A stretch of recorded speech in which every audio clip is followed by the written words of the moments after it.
Greetings and welcome to the Dr. J Vlog series. It is Sunday, August 31st, 2025. And on Sundays, we talk about the purpose and meaning of life.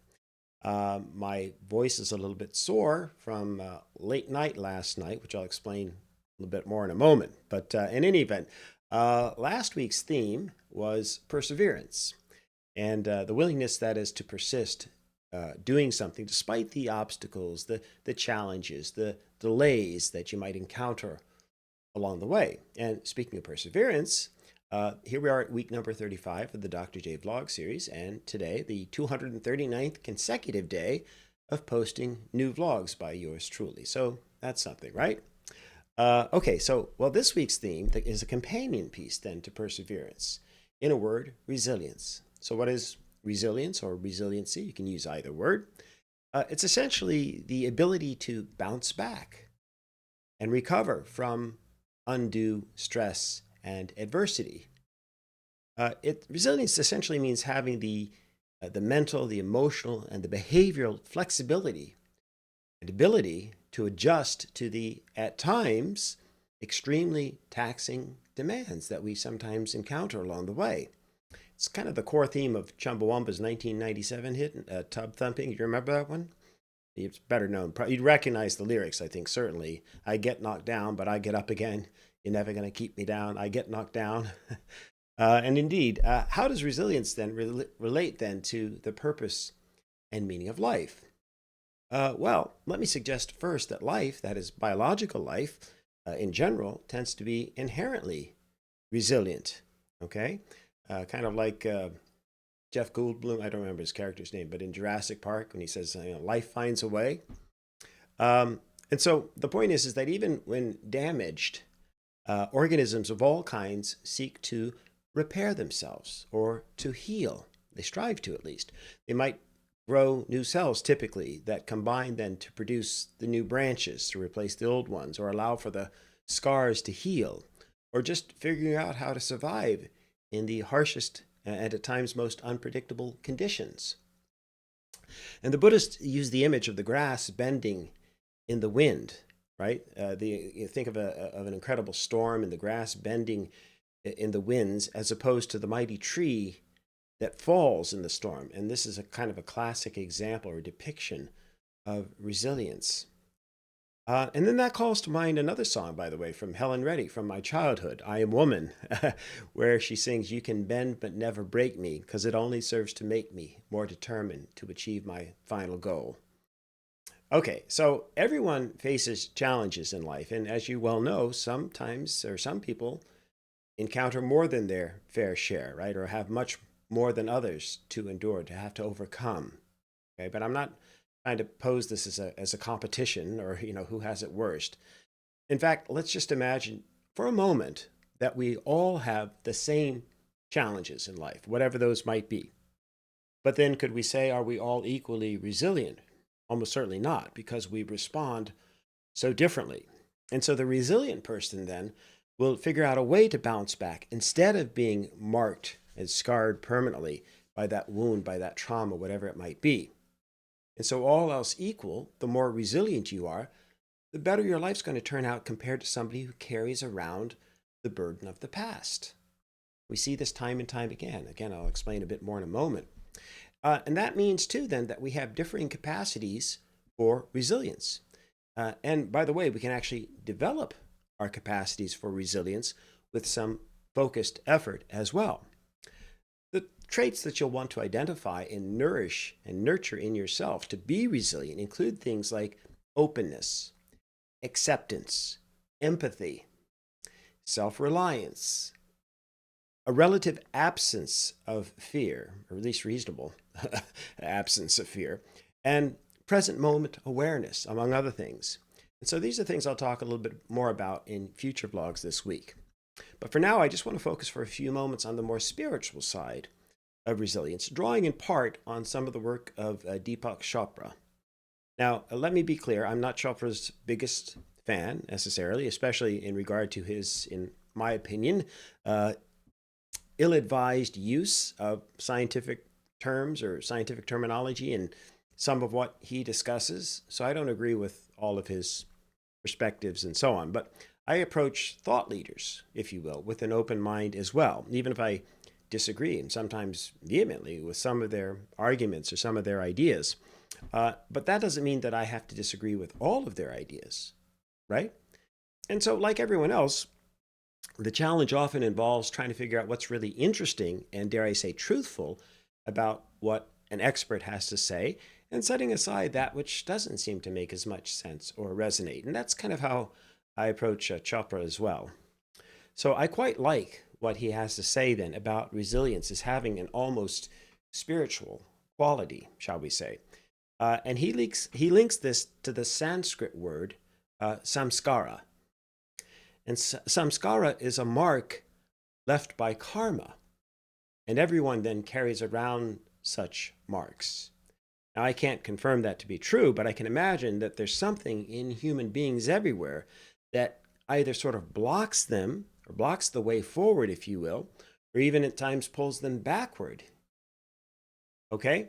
And so the crucial issue here is to understand whether through samskaras or through some other sources, whatever they might be, it's to try to understand what it is that might be keeping us stuck. The invisible forces or marks or scars from our previous experiences that rise to the level then of these unhealthy habits, the stuck patterns of behaviors, and the stuck ways of thinking about things. And we all have them to varying degrees. And sometimes it's much harder then to break free the more we struggle against it, like struggling within quicksand, right? That is, the more we struggle, we just find ourselves slipping further and further behind or deeper and deeper into the hole. And so that's where we need resilience, I think, more than ever. And remarkably, that's where we have to start by letting go. In some ways, the spiritual path should not be viewed as a path of continual self-improvement, which I've finally come to realize over my many years is just an illusion, essentially, anyway, born of our egos. What do I mean by that? Well, don't misunderstand me. I still argue quite often that we should be using our energies and our efforts to, at least in part, know thyself and improve thyself, as in my vlogs last week, for example, about persistence. But there's another element of the equation that involves our more spiritual path, if you will. And that's not about self-improvement, per se. It's not like, if I improve myself and keep improving, then I'll eventually get into heaven. That's not what I'm talking about at all. The way forward, I should say, spiritually, and in terms of the purpose and meaning of life, actually means moving beyond the struggle. Okay? So in other words, can we actually set aside our egos and transcend life's daily struggle? That's what the great religious teachings tell us that we must do, in my view, my understanding. Okay? So for example, and this is very profane and this is very much down to earth, but we were at a lovely wedding last night. And I did think about this wedding and what it meant and the people that were involved and so forth. And I thought about it in terms of just trying to forget about myself and immersing myself in the wonder and the joy and the happiness of the new bride and the new groom and their families. And so that was my focus. That's where I set my intentions. And as a result of that, weddings are great in general, right? But I just, more than ever, I found myself kind of, smiling and nodding along and totally engaged and enjoying listening to the speeches, for example, by the bridesmaids, by the grooms, by the mothers of the respective bride and groom, and then finally by the bride and groom themselves. And it was just an amazing experience. It was it was a glowing aura that sort of emerged, shall we say. And my wife and I just both loved going with the flow, enjoying being there, witnessing and supporting our friends with our love and with our presence. So it wasn't obviously at all about us, but we were still part of the portrait being painted, the collective effervescence, the part of the community, shall we say. And we allowed ourselves just to be there. and what comes out of our being.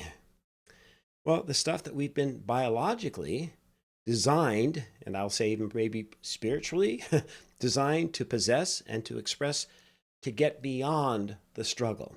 So, what comes out then when we're able to set aside the ego and focus on the present now and the existence and the joy and whatever's happening around us, what comes out then are things like love and intelligence and compassion and creativity and bliss.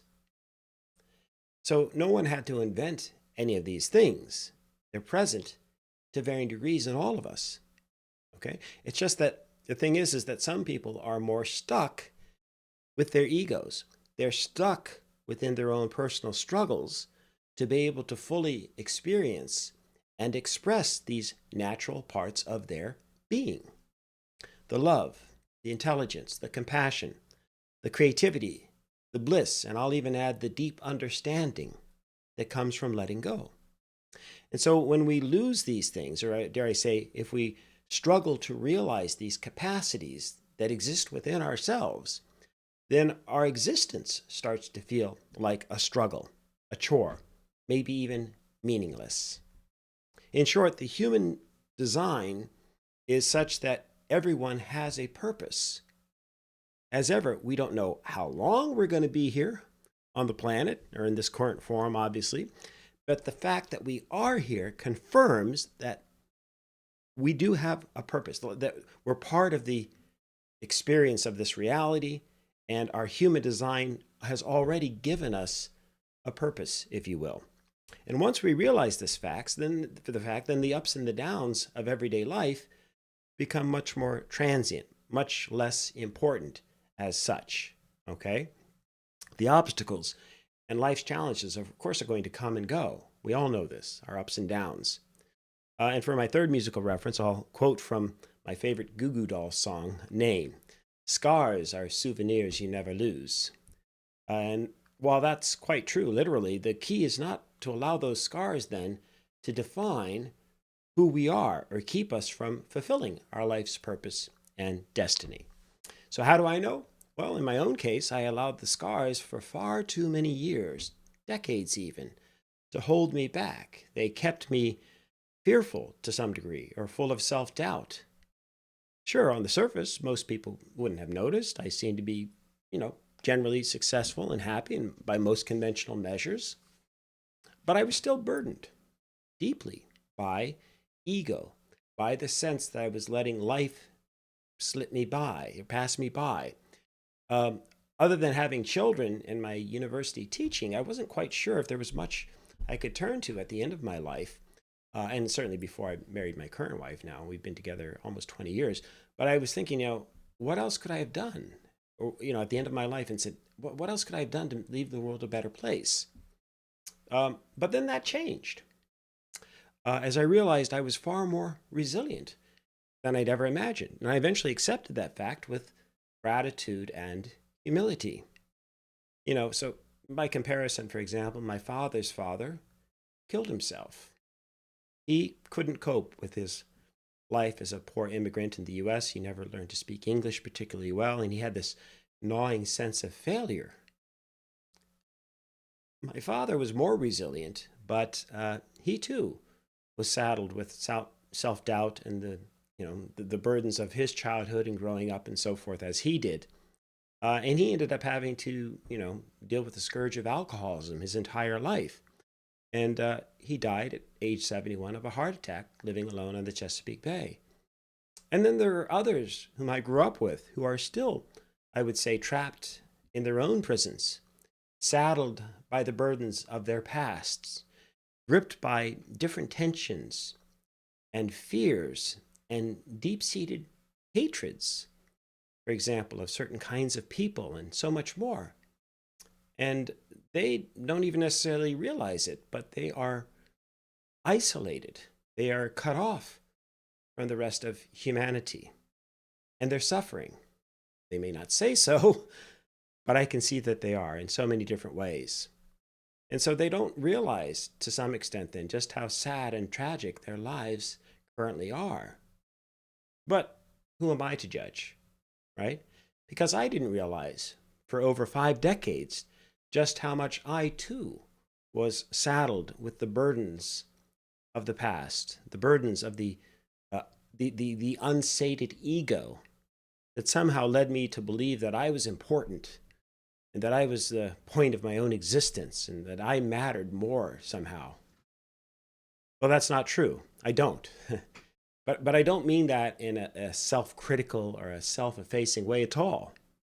Rather, I just mean that I had to let go of the past and the burden of self and ego and memories. Don't get me wrong. I still have a self. I matter in the sense that, I'm here and I have something to say and something to do. But I'm just one of over 8 billion people, right? And so, and by the way, and I still remember and remember well my past. I don't. That doesn't mean forgetting the past. I remember it quite well. I remember what's happened in my life, in the lives of others who are important to me. I know of what's happened in the lives of many other people whom I've never met, but I've read about throughout history. So all of that's important, okay? But I don't allow myself, at least any longer, well, almost never, I'm trying to get to never, to be pulled back into the past, to wallow in misery, or in anger, or in what might have been, or in thinking that somehow I deserve better. None of that. And if that's you, then you're stuck to varying degrees in the enslavement of your past. So instead, I've learned in just really the last 5 to 10 years about resilience. I mean, I'd known about it for decades. I studied social work and the resiliency perspective. But at a more personal level, I learned about resiliency in a new light, if you will. Okay, that is the ability then to consciously turn away from the pull of the past in order to embrace the infinite potential of what lies within, waiting to unfold. Look again at the qualities that I mentioned associated with resilience, and you'll see the choices that encourage, if you will, the evolution of ourselves, but not as a self, as an ego, but as a form of higher consciousness. Those qualities describe an attitude towards life of creative evolution. And this is where I want to get specifically to what Chopra has to say and was written about this. And I'm going to quote now.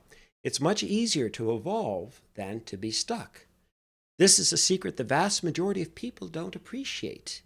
It might seem on the surface that being stuck involves no effort. Just give in to the inertia, routine, habits, and the same old way of life. But you can see how self-defeating that is. And with the self-defeat comes a host of problems, beginning with failure at work to failed relationships. Struggling against these problems makes stuckness a constant drain of time, energy, and resources, end quote. And in contrast, we know that resilience sort of allows people to do the opposite, shall we say. Resilience increases our energy and brings about the unfolding of our inner potential. We see a brighter future ahead that requires change and not being stuck. Most tragically, then, people who have sunk to the depths of despair, the ultimate depths, might even end up killing themselves. And they are the ultimate victims of being trapped or enslaved to their past. And of course, once they've killed themselves, they have no future. And so, as mentioned at the outset, we who are alive are all resilient to varying degrees. We all have a vision to embrace. We can all make a plan to move forward, however quickly or slowly, doesn't matter. If you're able to do that from early in life, wonderful. You are truly blessed, and continue on that path forward, wherever it may take you. If you're still stuck in your 20s or 30s, you still have most of your life to live, to get unstuck. And you're still blessed, and you have this incredible chance to do amazing things for the next 50, 60, 70 years, whatever it might be. But even if you're in your 50s, right, like I was, and still stuck, it's not too late. Okay, you can finally get unstuck even if you've passed the half century mark, shall we say. But whatever your age, the key is to let go of the past in the sense of perpetual regret and disappointment, or perhaps anger or despair or suffocating self doubt. Whatever form it might take, the key involves developing your resilience and building upon the strengths that you actually already have to allow yourself to creatively evolve. And the path forward is the most liberating experience imaginable, except perhaps for physical death and being freed from the existence on this plane. But I don't know. I'll cross that bridge when I come to it again down the road. Okay. But speaking for myself, I definitely don't fear death any longer, and nor should you, unless, again, you're enslaved by your past and unable to evolve or embrace the inevitable changes that await all of us. And make no mistake, change is indeed inevitable. It's the direction of change that we can at least have some say in our lives. That is, if we embrace our own inner resilience, we can then make every change more positive, life enhancing, and evolutionary, no matter what happens to us along the way. That's the message. So until next time, may you and yours continue to create peace in your lives, nurture love in your hearts, and dole out hugs in abundance. Take care of yourselves.